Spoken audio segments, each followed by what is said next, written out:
وعلى نبينا محمد وعلى آله وأصحابه أجمعين. اللهم إنا نسألك علما نافعا ورزقا طيبا وعملا متقبلا. اللهم فقهنا في الدين وعلمنا التأويل يا رب العالمين. We are on the sixth shart of Salah, the sixth and the final shart, and that is the intention or the Niyah. قال المصنف رحمه الله, the author, may Allah have mercy upon him, says, Ibn Qudama al-Maqdisi, الشرط السادس النية, the sixth shart or the sixth condition, which is the Niyah. النية للصلاة بعينها ويجوز تقديمها على التكبير بزمن يسير إذا لم يفسخها. He says the sixth condition is the niyyah for the salah or for the particular salah that you are going to perform. And it is permissible to make the niyyah shortly before the takbir as long as there is nothing to break that niyyah or to annul that niyyah. So the Prophet ﷺ said, إِنَّمَا الْأَعْمَالُ بِالنِّيَّاتِ وَإِنَّمَا لِكُلِّ امْرِئٍ مَا نَوَى, in the famous hadith that is narrated in Sahih al-Bukhari and Muslim and other books of hadith. And the niyyah is that thing which differentiates between an ibadah and an aada, a customary act or an act of worship. And it also differentiates between different acts of worship, right? And between different acts of worship. For example, a person is praying dhuhr or a person is praying asr. Both of the salawat are the same, zahir, right? From the outward aspect, both of the salah are the same exact thing. However, what differentiates them is the niyyah, the intention. And the niyyah is mahalluha fil qalb. The niyyah is in the heart. That is where the niyyah is. And saying it is something that is not from the sunnah. So doing a talaffuz or saying your niyyah is not from the sunnah of the Prophet ﷺ. We never saw that the Prophet ﷺ said any of his intentions.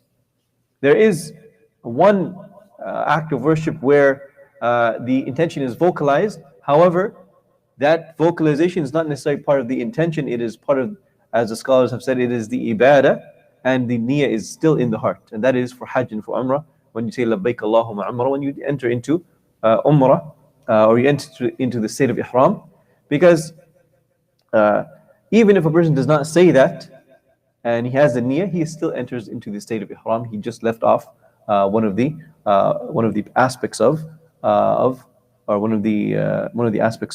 getting into the ihram.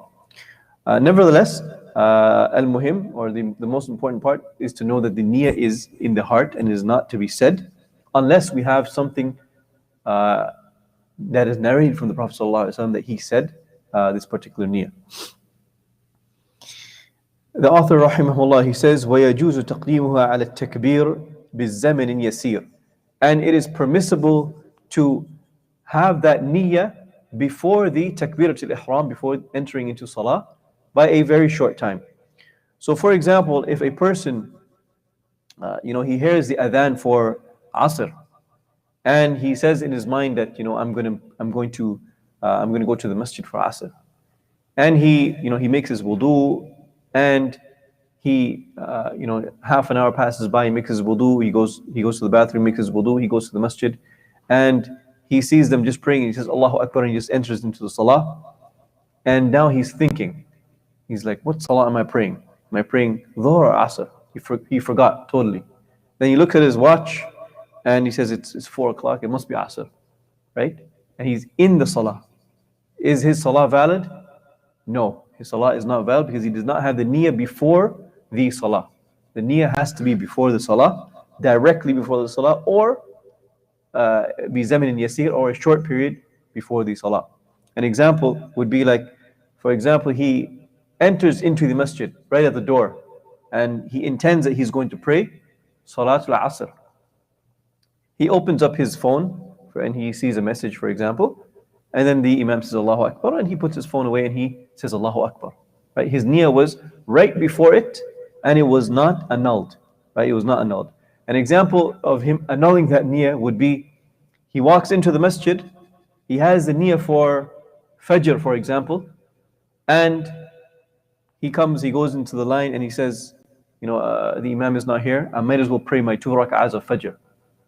And he goes to pray the 2 rak'ahs of Fajr, and then all of a sudden, the Imam enters, and he has to pray with the Imam, and he does not re-intend to pray Fajr, because he had that intention, he broke that intention, and he was going to pray the 2 rak'ahs of Fajr, and he did not re-intend to pray Fajr.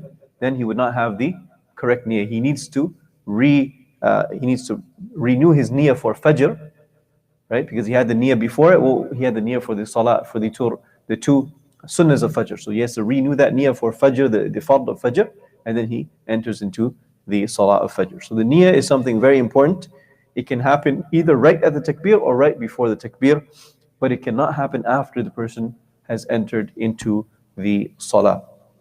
And we'll end off here, inshallah. Sallallahu ala nabiyyina Muhammad wa ala alihi wa ashabihi ajma'in. Tomorrow we'll start the chapter of Bab Adab al-Mashi ila Salah, the chapter on the etiquettes of walking to the prayer, walking to the Salah.